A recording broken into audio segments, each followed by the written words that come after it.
Okay, this is going to be a quick tutorial on the new copy lines feature that has been written into Sage 100. So let's just jump right in. If you're in a sales order, and I'll just pull up a test sales order here. Used to be you could only copy an entire order, and when you did, it would copy the header information, the customer, it would copy the customer PO, it would copy all this information, the ship to addresses, and every line in that sales order or invoice you are copying. That's great if that's what you want to do, but 9 times out of 10, you want to copy an individual line or a group of lines from one or more invoices or sales orders. You didn't have that ability. Once you copied one time, that was all you could do. And again, it would copy everything, including the header information. So what I've done is I have written a script that replaces the original copy from button with a new button that when you click it, it will ask you what you want to copy, and the entire order will do exactly the same thing that Sage used to do. It would copy the entire order. It only lets you do it once. Matter of fact, if you click it now, it will tell you that you can only do that for new entries because that's the built-in Sage behavior. You cannot copy once you have lines entered into your sales order. So if you do click lines, it will take you to a sort of a hidden tab, and it'll give you this utility that'll say, okay, what type of order are you wanting to copy from, invoice or sales order? If we pick invoice, then this becomes the invoice number and this becomes the line number that you want to copy. Now, most likely you're not going to know exactly the order and the line number you want. So I've got invoice history lookup and sales order quote history lookup right here for you. So we're going to do an invoice first just to show you. So if we click invoice history will pop up.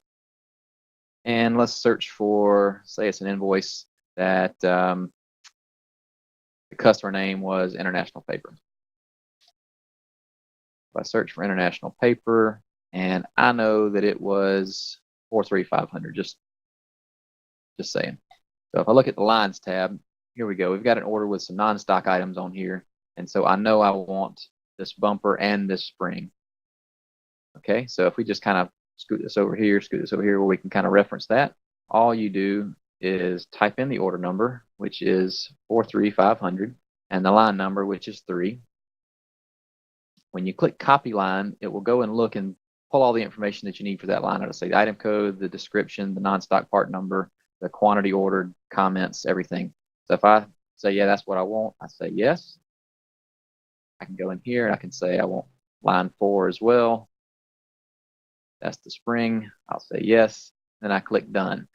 Takes me back to my lines tab, throws those 2 non-stocks on there at the right quantity, pulls over the part number, the vendor number, the vendor's part number, and the comments. Now, likewise, you can also copy from a sales order or a quote or a sales order from history. And to do all that, you just click this drop down, go to sales order or quote. And again, let's use our lookup to find the order number we're looking for. If you know it, obviously you can just click the lookup, punch it in so you can get the line code, the line number. But in this case, let's look up, let's see, we'll go to customer name. I know it's Lexington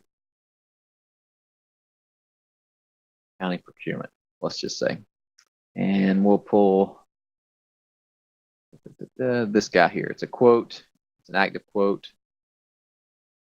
And it has 1 non-stock item, mechanical seal, with all of those information. All right, so I know I want sales order number 16016 and line number 1, and I hit copy, and it will find that line. That's what I want. Hit yes, hit done, take you back to the lines tab. There's my mechanical seal, quantity, our part number, vendor part number. Okay, so just it's that simple. You can do that as many times as you want to. You can do it from as many orders as you want to. And as you can see, it does not matter the customer that's on the order. It just matters that it's, you know, a valid sales order or invoice number and a valid line. There's a few error checking things in there. If you go in here and you have no order number and try to copy it, it'll let you know you got to have an order number. If you have no line number, but you do have an order number, it will tell you that you have to put a line number in there, and it'll do the same thing if you don't pick a type. So it won't let you not give it enough information.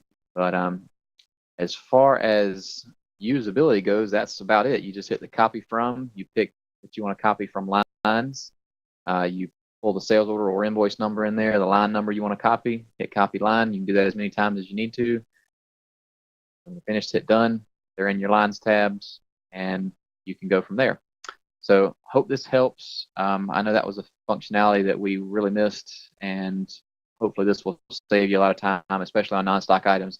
Now, I guess it is worth mentioning that it will copy comments. If it's a /C line, it'll copy that. If it's a stock item, it'll copy the stock item as well at the quantity that you want. So if you've got an order that you want to copy everything, you can just kind of, line 1, line 2, line 3, line 4. It doesn't matter if it's non-stock or stock, it'll copy them just the same. Anyway, if you got any questions, obviously let me know. But again, hope this helps.